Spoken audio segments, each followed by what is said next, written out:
Eu gostaria de cumprimentar os irmãos e irmãs da Igreja Presbiteriana de Barra Mansa, o pastor Adriel, e me alegrar com vocês por esses 60 anos de caminhada na presença de Deus.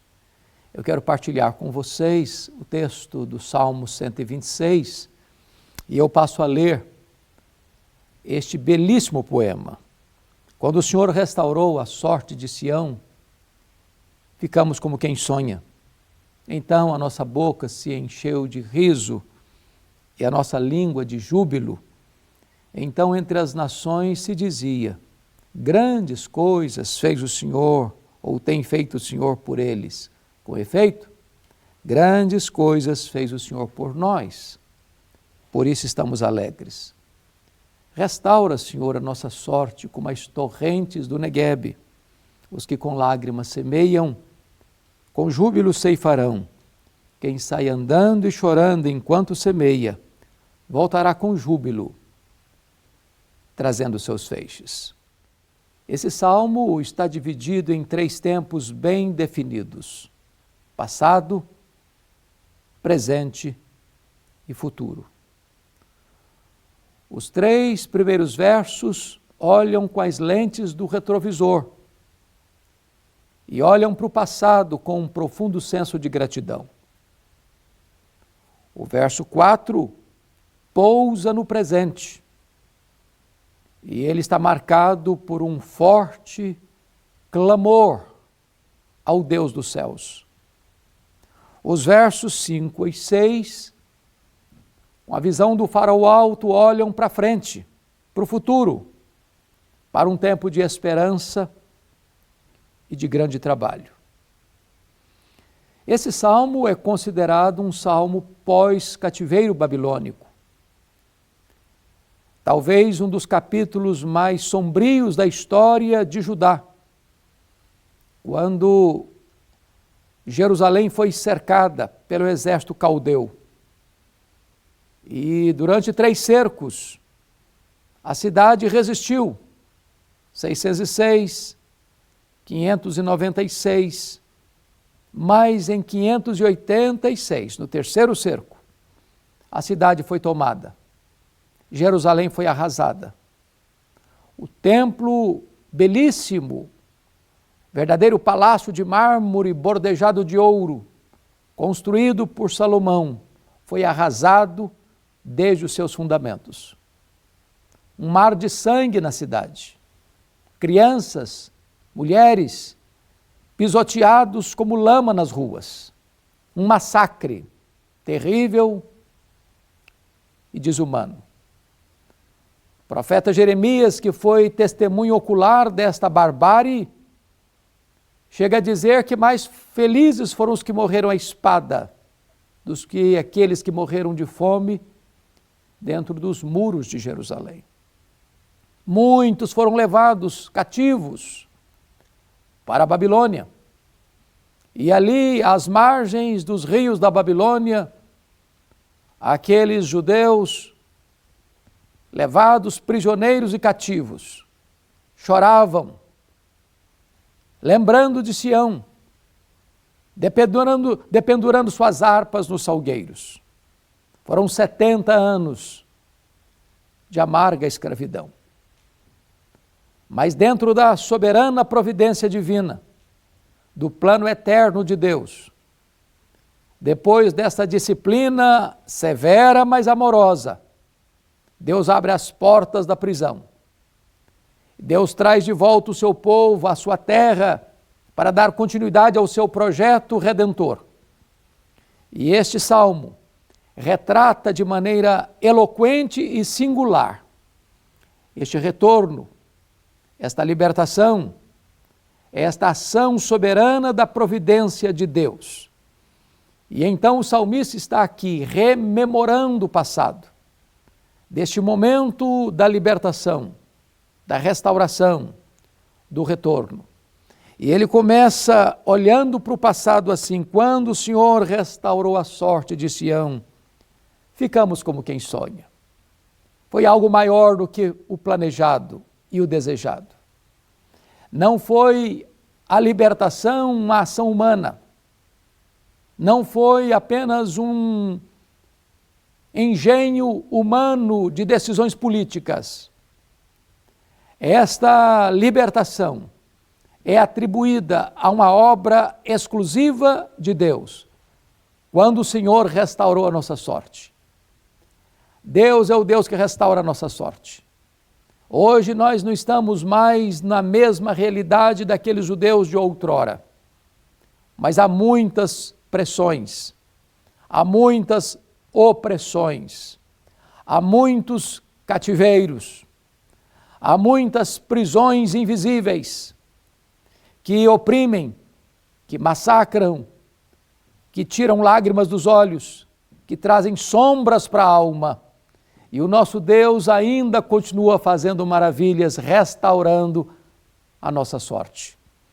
O verso 2, ele diz que naquele momento da restauração, a nossa boca se encheu de riso e a nossa língua de júbilo. A intervenção de Deus traz alegria mesmo. As algemas são quebradas. O cativeiro é interrompido. A escravidão é encerrada. A liberdade raia no horizonte da nossa vida. E em vez de tristeza tem alegria. Em vez de choro tem júbilo. Em vez de escravidão tem liberdade. Em vez do cerco do inimigo tem as amplitudes da libertação de Deus. Em lugar da morte prevalece a vida. O texto prossegue e diz: então entre as nações se dizia, grandes coisas o Senhor tem feito por eles. Quando Deus se manifesta na nossa vida salvadoramente, libertadoramente, restauradoramente, este testemunho reverbera para além dos muros da nossa vida, para além das fronteiras da nossa igreja, para além dos horizontes da nossa própria pátria. As nações tornam-se testemunhas desta ação soberana e milagrosa de Deus. O verso 3 prossegue e diz: com efeito, grandes coisas fez o Senhor por nós, por isso estamos alegres. Agora é a reflexão, agora é parar para ponderar, para botar na ponta do lápis, para anotar, verificar o que Deus fez na nossa vida, na nossa família, na nossa igreja, na nossa história, na nossa nação. Este fato não é contado apenas para além dos muros, este fato é considerado para dentro dos muros. E o resultado é um sentimento de gratidão. Hoje, esta igreja pode celebrar com gratidão tudo quanto Deus já fez por vocês. Quantas maravilhas, quantos milagres, quantas intervenções soberanas, quantas libertações extraordinárias, quantas vidas restauradas, quantos que já estavam com a esperança morta, já tinham jogado a toalha e foram recuperados e restaurados. Quantos que estavam à beira da morte e recobraram uma vida. Quantos estavam prisioneiros dos vícios, das mazelas deste mundo que foram libertas. Quantas que estavam mortas nos seus delitos e pecados que receberam vida. Hoje estamos aqui para celebrar com gratidão o que Deus já fez por nós. Mas esse texto não apenas olha para o passado, para as intervenções extraordinárias de Deus no passado, mas agora ele pousa no presente. Olha o cenário daquele povo que já tinha voltado do cativeiro, diante de uma Jerusalém ainda arrasada, que ficou 142 anos debaixo de escombros, do ano 586 ao ano 444 a.C., quando Neemias vem para reconstruir a cidade. E eles olham para aquele cenário de um povo pobre, cercado de inimigos, cercado de desânimos, com injustiças internas, com pressões externas, e clamam a Deus em oração assim: restaura, Senhor, a nossa sorte, como as torrentes do Negueb. Esse texto enseja-nos algumas lições oportunas. Primeiro, um passado de glória não é garantia de um presente vitorioso. As vitórias do ontem não servem mais como garantia das vitórias de hoje. As glórias do passado não podem mais nos manter de pé hoje. Todo dia é dia de andar com Deus. Todo dia é dia de se recobrar, de se reanimar, de se levantar e de botar o pé na estrada e de prosseguir. Nós não vivemos no passado, nós não moramos na saudade. Hoje é dia de ser cheio do Espírito Santo. Hoje é dia de caminhar com Deus. Hoje é dia de experimentar as intervenções soberanas de Deus. Por isso a oração restaura, Senhor, a nossa sorte. Segundo lugar, a sequidão hoje não deve ser motivo de desânimo, mas de clamor.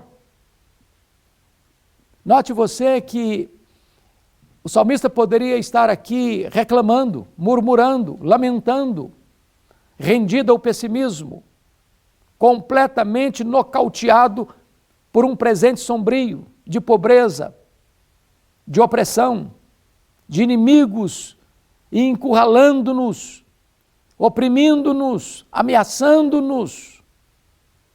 Mas em vez de se render ao pessimismo crônico e doentio, o salmista resolve enfrentar aquela crise e a carranca dela com clamor, com oração, buscando a face do Deus Todo-Poderoso.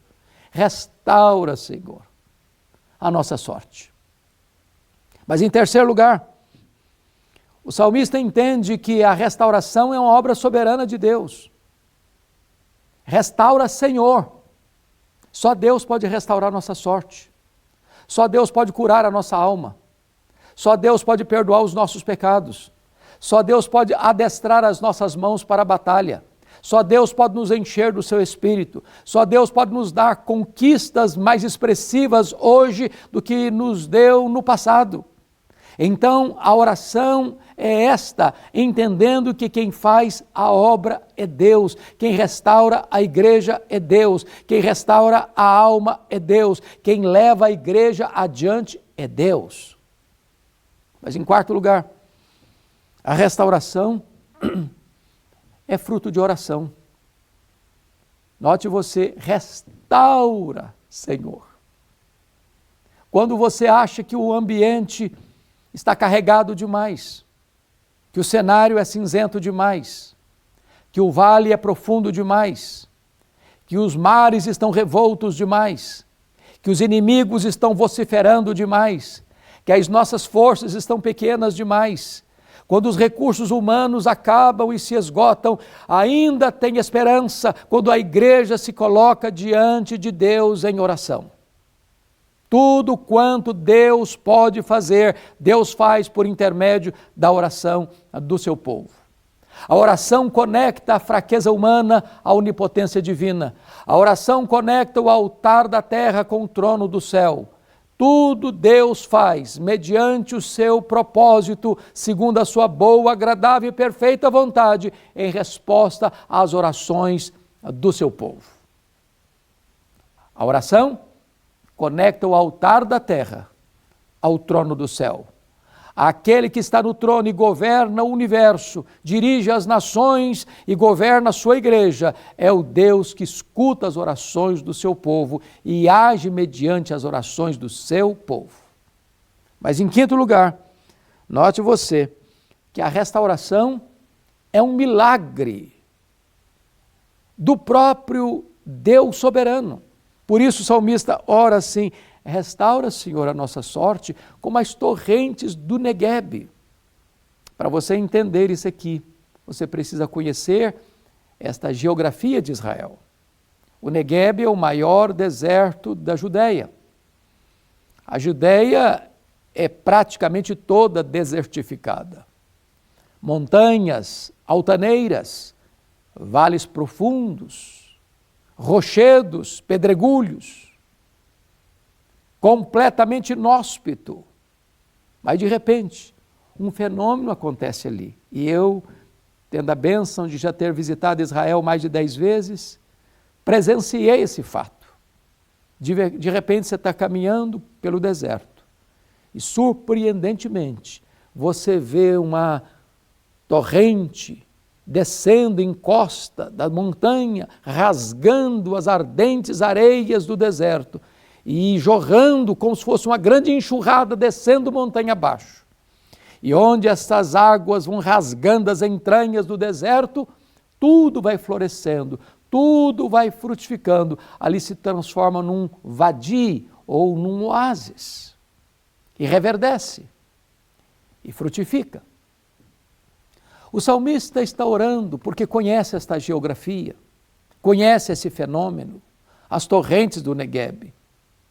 E ele está dizendo, meu Deus, a minha vida está árida como o deserto do Negueb.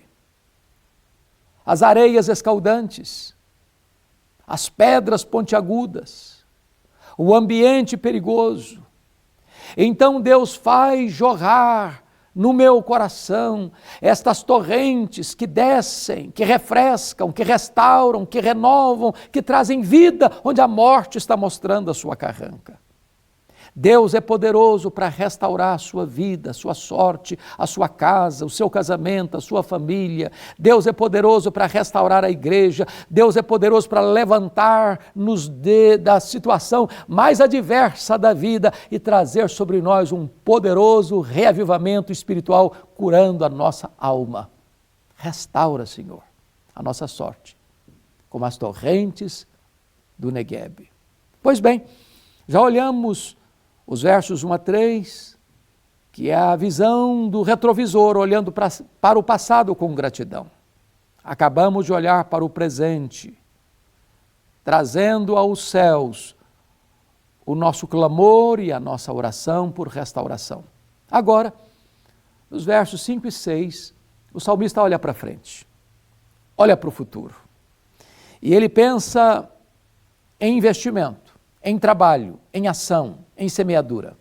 E ele diz assim, no verso de número 5, os que com lágrimas semeiam, com júbilo ceifarão.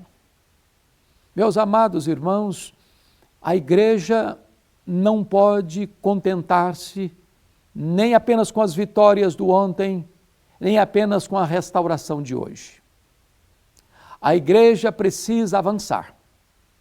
A igreja precisa crescer. A igreja precisa alargar as suas fronteiras. A igreja precisa ser uma videira frutífera junto à fonte que estende seus galhos para além dos muros. É preciso semear.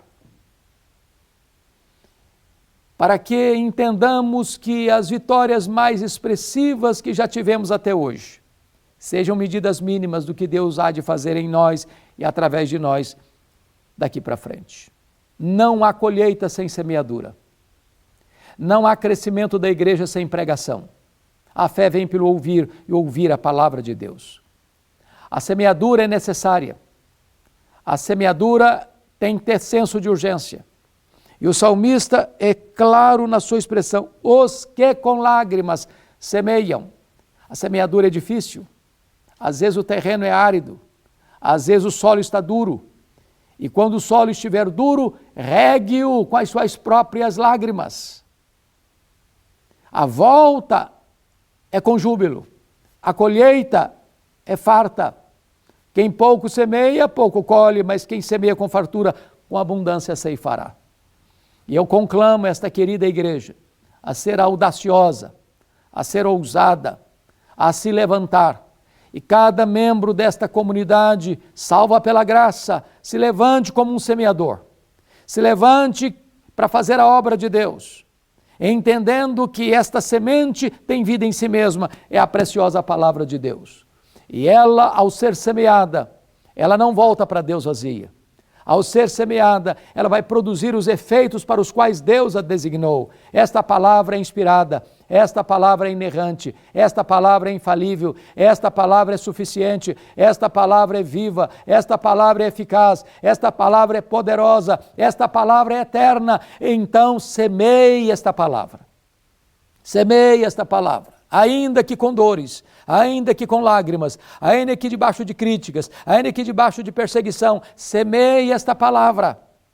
Ela é poderosa, ela não pode ser destruída, ela não pode ser anulada, ela é a bigorna de Deus que quebra os martelos dos críticos. Semeie esta palavra, ainda que com choro, ainda que com o rosto banhado de lágrimas. E o verso final nos diz algo sublime, quando assim escreve o salmista: quem sai andando e chorando enquanto semeia. É preciso sair, é preciso andar. É preciso gastar mais as solas dos sapatos do que o assento dos bancos. É preciso usar todos os meios legítimos que temos à nossa mão. A palavra impressa, a palavra pregada, a palavra televisiva, a palavra pelas ondas, as ondas do rádio, a palavra pelas mídias sociais, a palavra por todos os meios, de todas as formas, para todos os povos, em todo o tempo. A igreja precisa sair e semear. Sair e semear. Quem sai andando e chorando enquanto semeia. Não é sair e semear. A evangelização é um estilo de vida. É o estudante que vai para a escola, que vai para a faculdade e lá ele semeia. É o trabalhador que vai para a empresa, para a fábrica e lá ele semeia. É o profissional liberal que vai para o seu escritório e lá ele semeia. É o empresário que abre a sua empresa e lá ele semeia. É o profissional que vai para a rua, no trabalho, do táxi, do Uber, e enquanto trabalha, semeia. É o viajante que enquanto está sentado num banco, num ônibus, ou num táxi, ou num avião, ele semeia. É aquele que se hospeda num hotel e encontra uma pessoa e ele semeia. Por todo lado, em todo tempo, semeia. Enquanto sai, semeia. Quem sai andando e chorando enquanto semeia, tem uma promessa. Voltará com júbilo, trazendo os seus feixes. É promessa de Deus. A obra de Deus. É o Espírito Santo quem convence de pecado. É o Espírito Santo quem regenera. É o Espírito Santo quem sela. É o Espírito Santo quem batiza no corpo de Cristo. É o Espírito Santo quem é o penhor. É o Espírito Santo quem santifica. É o Espírito Santo quem habita em nós. É o Espírito Santo quem nos dá dons. É o Espírito Santo quem nos dá poder. É o Espírito Santo quem nos reveste e nos enche. Então saia e semeie. Porque a obra é de Deus. Eu não administro resultados. Você não administra resultados. Mas Deus vai honrar o seu trabalho de semeadura. E os feixes serão abundantes. E os frutos serão abundantes. E muitas pessoas hão de se converter e hão de ser alcançadas pela graça. E a minha oração e a minha expectativa é que Deus não apenas restaure a nossa alma, cada um de per si, mas Deus levante a igreja como um corpo vivo para fazer a obra enquanto é tempo.